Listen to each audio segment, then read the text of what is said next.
This is Charlie Parsons for Boxing Social. He's bought out the green, maybe in spirit of Saudi Arabia's win. Yes, it is a bit rascal, Eddie. Mate, been a good couple of weeks now. You said we'd get a sit down, never actually got to sit down, so I am on at you for that. Okay, we'll do the sit down. How are you, mate? Very well, thank you. Yeah, not many people could pull off the boss green. Parsons, I am one of them. Still got the off pink stony now. Oh, this has gone viral, like, no. Stop it, Parsons. Stop it. Stop saying you're going viral. I didn't say I'm going viral, I said the pink stony's gone viral. Okay, congratulations. There's more to life than going viral, Parsons. For me, it's quite... No, you're like, what? What? No, there isn't.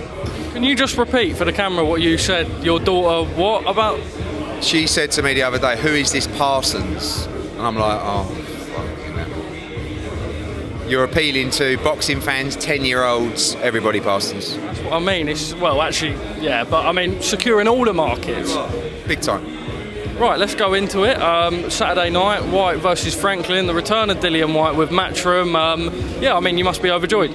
Yeah, I mean, obviously we've worked with Dillian Whyte for years and years and years. We lost the purse bid for the Tyson Fury fight, and now he's back with us in a big fight. You know, there's a lot of, I guess, not unanswered questions, but coming off the back of any defeat, any stoppage, people want to know what you've got left. And the answer is, we'll find out on Saturday night. Jermaine Franklin, who might be a little bit unknown to the UK audience, isn't to the US market. He's 21-0, he's a very good fighter. He's very confident. He looks at Dillian Whyte and says just that. He's coming off a stoppage loss, and I'm going to beat him, and I'm going to jump on an Anthony Joshua fight, and he could turn his life, and he could land himself multi-million paydays, dollar paydays, through victory this weekend. So Whyte Franklin is a really, really good fight, and the card's unbelievable. Fabio Wardley against Nathan Gorman, for me, is exactly the kind of fight we should be seeing.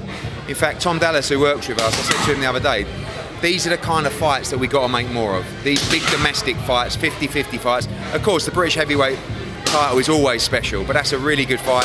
Craig Richards against Bolotniks, great fight. Sandy Ryan smashing the pads in there, fighting Anahi Sanchez, really good fight. Debuts, Matchroom debuts for Pat McCormack, Mark Dickinson, Chev Clark as well. George Liddard making his pro debut as well. Thomas Carty on the card. It's a massive night of boxing on Saturday, and a big weekend of boxing. But of course, this is the standout show. I will say shout out George Liddard, by the way, because first thing he came over was like Charlie Parsons in the pink stony. Bosh! Your ego's out of control, Parsons.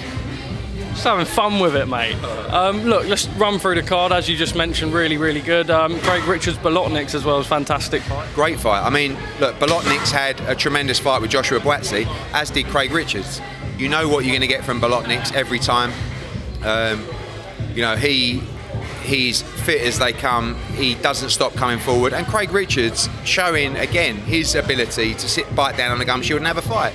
You know, he had a very good fight with Dimitri Bivol, and that defeat looks better and better as we go. So it's a big fight for Craig Richards. He wants to push on. He wants to try and put his name in the hat for a world title shot. But that's going to be a very difficult fight against Bolotniks on Saturday night. I interviewed Roy Jones Jr. in Dubai, and he said that he's got a proposal for Anthony Joshua that they're potentially talking about in a training regiment form. Obviously, you know, we didn't really expect AJ to change, but not much has been said on it. From your experience with AJ 258, Freddie Cunningham, the team, do we expect AJ to change trainer? I don't know, in all honesty. I mean, it's not something that I'm involved with day to day. I know his training camp's going to start the beginning of January.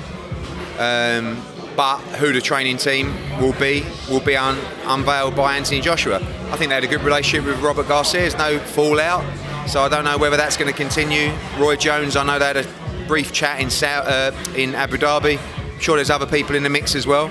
But AJ will be ready. He's just chilling now and getting ready for a very important training camp. And his fight date will be announced very soon for the spring. It's a perfect 2023, the Dillian Whyte fight, and then going into Wilder. Yeah, and if you throw Tyson Fury in there, it's a tremendous 2020. No, you ain't going to have all three in 2023. A lot depends on the training team to say about if he's ready to go into a fight. Like, I mean, I feel like the winner of this fight is definitely in contention for the next fight. If it's Dillian Whyte, maybe we go in the summer in a big stadium. Franklin winning would be a massive upset. That he would put his name right into the hat. I think AJ would love to fight him if he could beat Dillian Whyte. But really, it's a case of sitting down with a training team, going for opponents and saying, this is the guy for what will probably be end of March or first week of April. But there is a chance that news could break fairly imminently. So we're working on the venue now and the next fight, and looking forward to getting AJ back in the ring. $26.95 was the chosen pay-per-view price point for Tyson Fury versus Chisora, the trilogy. Just your reaction to it? I mean, look, someone and somehow you got to pay the bill for Tyson Fury. I know tickets haven't gone particularly well for that fight. It's difficult at the moment. You're asking people to put their hand in their pocket at a difficult time, cost of living, Christmas coming up. It's hard to sell tickets. It's hard to sell pay-per-views, especially at that price point. But at the same time, they've got to hit numbers. So I've been there before.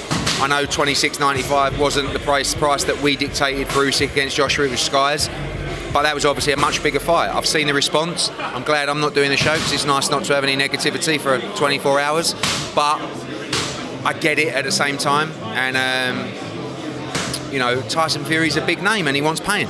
How many numbers does it do on pay-per-view? 300,000, something like that. That's reasonable. Yeah, not bad. I mean, I don't know. I mean, again, difficult times, Parsons. Genuinely, you have to deliver more value than ever right now for a pound note. That's the bottom line, because people are going to be a lot more selective in terms of what they're spending their money on. Tasha Jonas has said that she will never fight Terry Harper again after the, we don't know the actual figure, but a big offer's gone in to make that undisputed fight. Their team and Joe Gallagher and Tasha saying we weren't given the opportunity of a rematch at the time. They're only interested now that we've got the 3 belts. What do you make of it all? Steffi Bull's been quite vocal online. Are you disappointed? Yeah, very disappointed. I mean, look, firstly, she didn't get the rematch.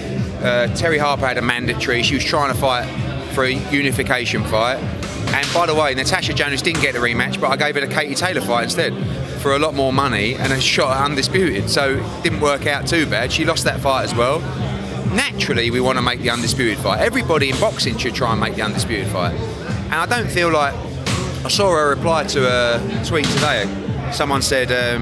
you don't want to work with them, but you're willing to take the Katie Taylor fight. And she said, no, Steffi Bull rather than me or Matchroom. But Steffi Bull's a trainer. I mean, look, I remember when Carl Frampton boxed Shane McGuigan. It's one of the best build-ups because of Joe Gallagher and Shane McGuigan, mainly. So what makes big fights is rivalry, is animosity. But we shouldn't really say, oh, I'm not fighting you because you said that and you said that. Do you want to make a load of money? Do you want to be undisputed? Both of those answers should be yes. So us... Matchroom, Sky, Boxer, everybody should do everything they can to make an obvious undisputed fight between 2 Brits. Do you believe that Boxer, the promotional outlet, won that fight? I have no idea. I mean, look, today we made our second offer because we made one offer, they came back and said, we'll come back to you, we haven't heard back.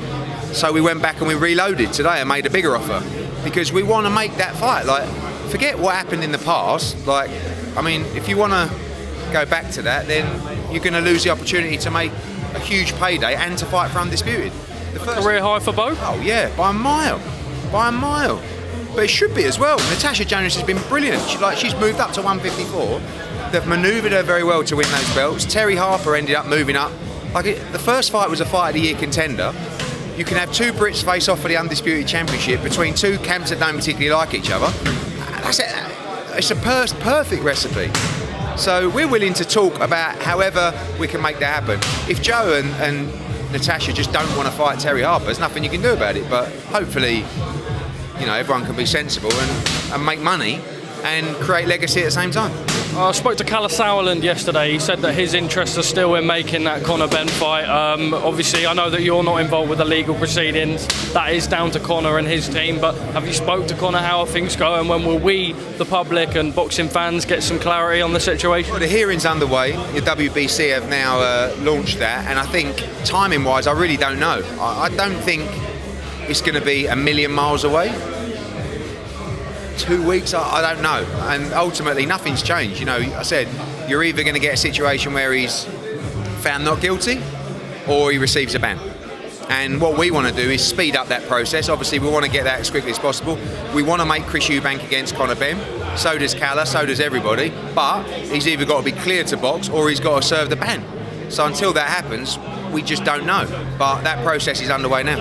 Is the B sample something that will come out with that? That's all in the hearing, and obviously that'll all be unearthed with all the science and everything. And like I said, I don't know what's going to happen. I'm not involved in the hearing process. It's not Eddie's trying to push it away. No, I've answered all the questions. I'm not involved in this process. We'll await the news. We support him, and we just want a resolution so we can move forward and decide what's next for his career and when that might be. Jake Paul, Tommy Fury, another offer's come in to try and make the fight for the third time round. Jake Paul's come out and he said he will not work with Global Titans, who put on that event last week.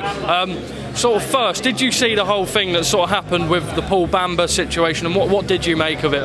Yeah, I was in Cleveland actually with I think someone who works with Paul Bamba.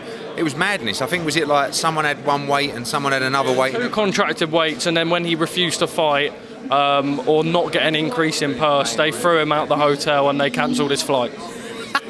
Brutal. The whole thing's madness, isn't it? I mean, you know, I didn't really see what was going on. Just this fight was cancelled. He had 2 contracts. He had 1 contract. He's been thrown out of the hotel. He's chinned someone over there on the floor. Some bloke's rolling around, cuddling another bloke on the floor, doing some wrestling. I don't know what was going on. Someone's going to get hurt, like, you know, and that side of things. I don't know Global Title. I thought Tommy Fury was with Frank Warren. I've no idea. But I can understand Jake Paul.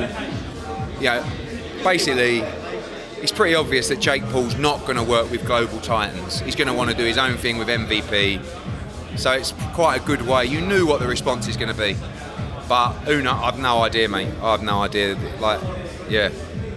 John Fury, when I asked him about the whole Hrgovic situation, and I said, John Fury said how that could, you know, I feel like you know where I'm probably going here, how that could, you know, potentially affect the Undisputed fight. He said he doesn't want to speak about you. He said that Joshua's a roid head. He said that he wants to put you over his lap and clip you. Just your reaction to that, please. Very kinky.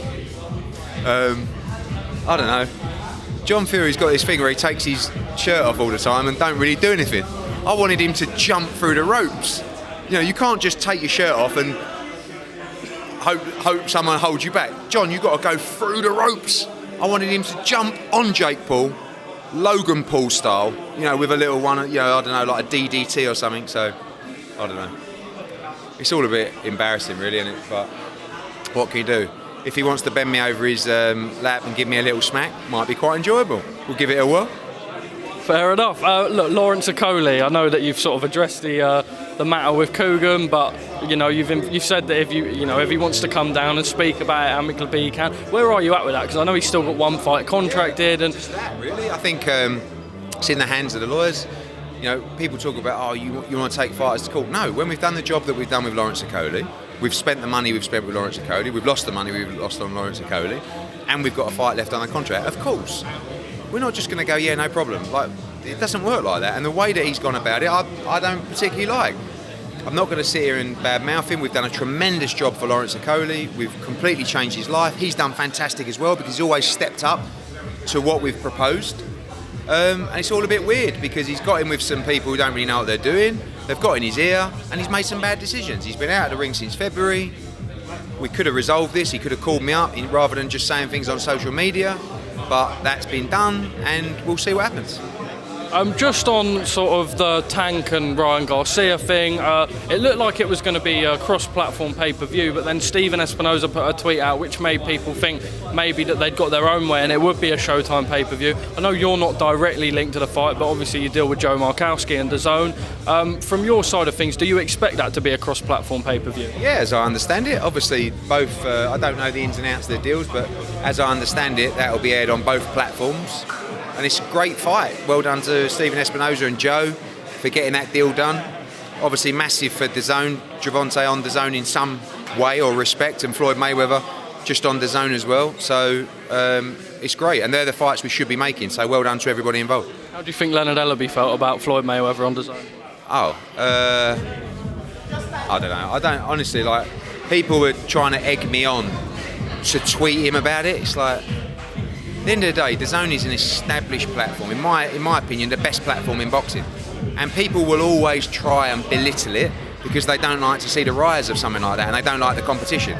But if you can't see with everything happening and the numbers that it's producing how good it is for boxing, and how successful it is, then you're blind. And you know, it's a very powerful platform. So the fact that Floyd Mayweather and Gervonta Davis, you know, those situations have evolved.